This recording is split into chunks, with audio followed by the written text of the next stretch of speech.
I definitely want to focus this panel on the questions from you. I just have a few questions for these wonderful folks to get things going. I'd love to hear a little bit more about this new volume of the series, which is picking up, I think, about 8 months after Secret Wars, like most Marvel books are, or all of them. And what can you say about sort of where we find Carol when the new #1 picks up? She's got a little bit of a different mission statement, right? And you can please take this mic off my hands. No, I think Marvel really wanted to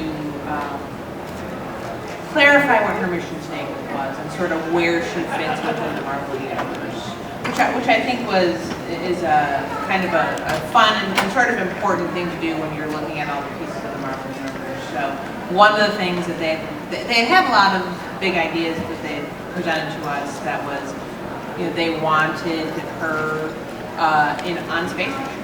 So Chris designed a space station. That's the nice thing about comics, there's no budget. Right. And it's not nice for me. I think I sent you your backyard. They also wanted to incorporate. They also wanted to incorporate. I think it's just not closer. They wanted to incorporate Alpha Flight and sort of bring that back for people who weren't aware of what Alpha Flight was. So we've been sort of exploring that and looking at characters and kind of learning about Alpha Flight because we didn't know about Alpha Flight, so we sort of had to educate ourselves. Any Alpha Flight fans here?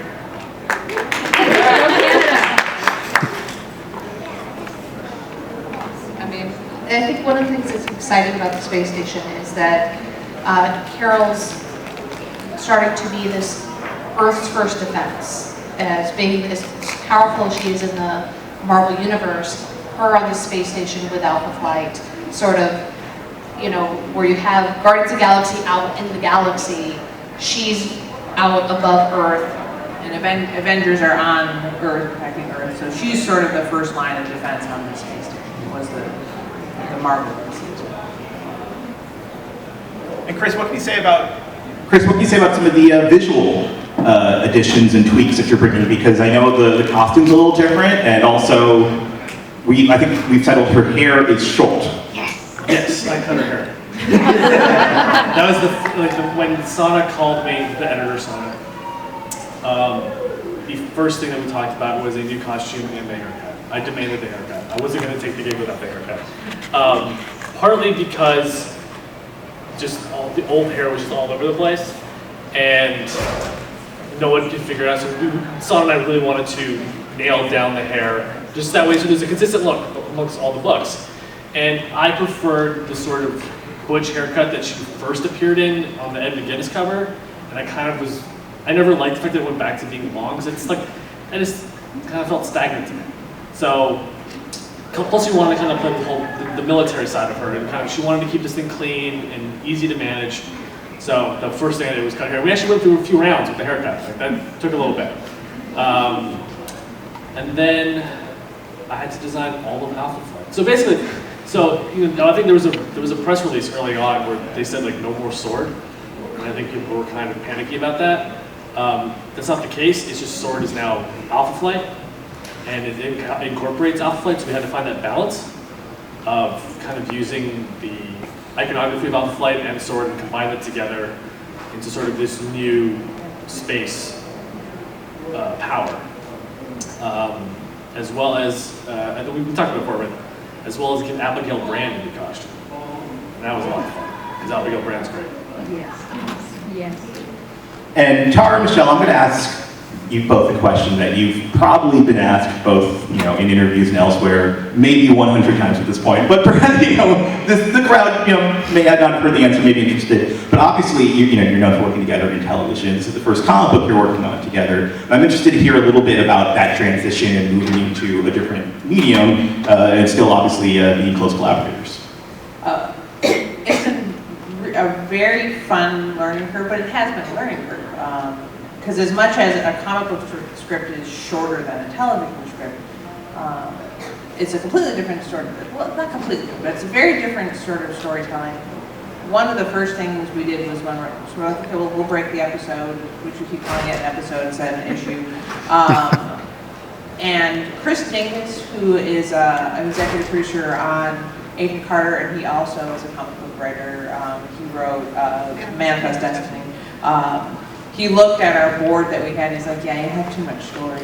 And we did. They actually gave us 2 more pages because we had too much story. So You could get that, yeah. I know, absolutely. But so I think learning how to tell the story within the pages you're allotted, and it's much less than you think when you're actually doing it. And then, you know, TV is a visual medium too, so you do think visually when you're writing these scripts.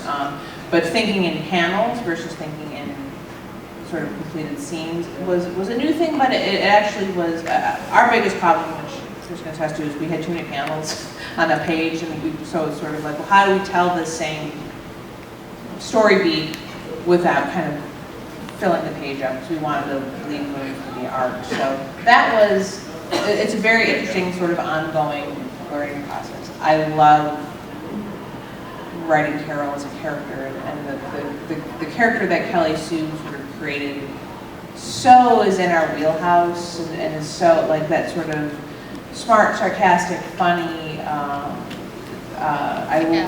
kicking ass all over the place. So I feel like that's one of the easier things. Like, that's a character that she so shaped so well, that's like, I can write that character.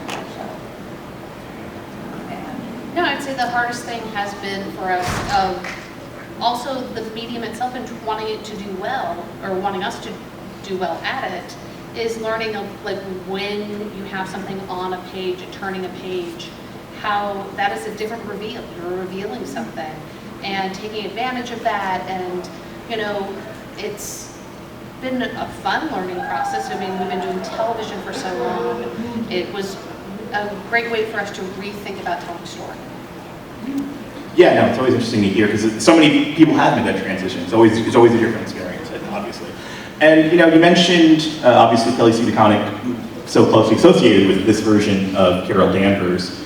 And you know, again, it's sort of an obvious question, but you know, was there any sort of level of intimidation, or did it feel daunting to come aboard this character as pretty much the only other people who have written the solo adventures of Carol Danvers as Captain Marvel? I think being in TV where you're kind of, very often you're on a writing staff of a show that you didn't write. Right. So that's not a new thing. So you can be on a TV show that's amazing and that a writer that you really admire, and your job is, well, how can I both emulate that type of writing and also make it my own? So it's a lot easier to write following a writer who you really respect than write following a writer who you're like, boy, that was terrible. So I'd rather have that bar set really, really high and just shoot for that. Yeah. And one more thing I'm curious about, and for so many comic book creative teams, the writer might be in one part of the world and the artist is another. Since all 3 of you are in Los Angeles, has that affected the collaboration process? Has it had an impact at all?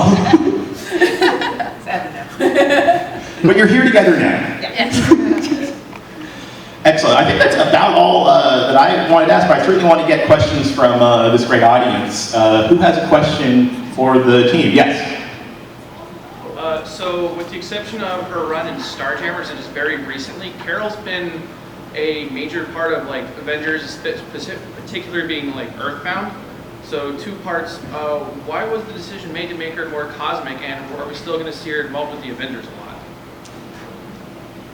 The decision from Marvel, from what I understand, is they wanted to sort of give her a specific mission, and she has been involved with the event. And she in the first issue that we've written, she leaves. That's when she's leaving for the space station.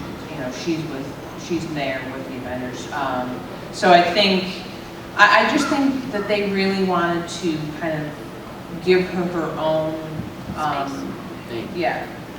thing that was hers, separate from the Avengers and separate from, and that really was when Sonda, the editor, was explaining to us, so the Avengers have the Earth covered, Guardians have way out covered.